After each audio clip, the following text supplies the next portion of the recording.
কিছু মানুষ আছেন যাদেরকে আমি সরাসরি কথাগুলো বলতে পারি না, তাদের জন্য এই গানটা। যদি মনে করেন আপনাদের জীবনেও এরকম মানুষ আছেন, তাহলে এই গানটা শেয়ার করে রেখে দিতে পারেন। আগে তোমার মনটা সোজা করো, হিংসা ছাড়ো।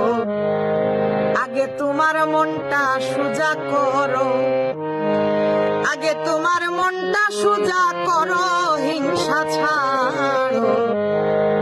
আগে তোমার মনটা সোজা করো। হিংসা গীবত বাহাদুরি গায়ের জুড়ে মাতব্বরি, হিংসা গীবত বাহাদুরি গায়ের জুড়ে মাতব্বরি। ভেবে দেখো শয়তান উঠছে ঘাড়ো, হিংসা ছাড়ো। আগে তোমার মনটা সোজা করো, আগে তোমার মনটা সোজা করো, হিংসা ছাড়ো। আগে তোমার মনটা সোজা করো।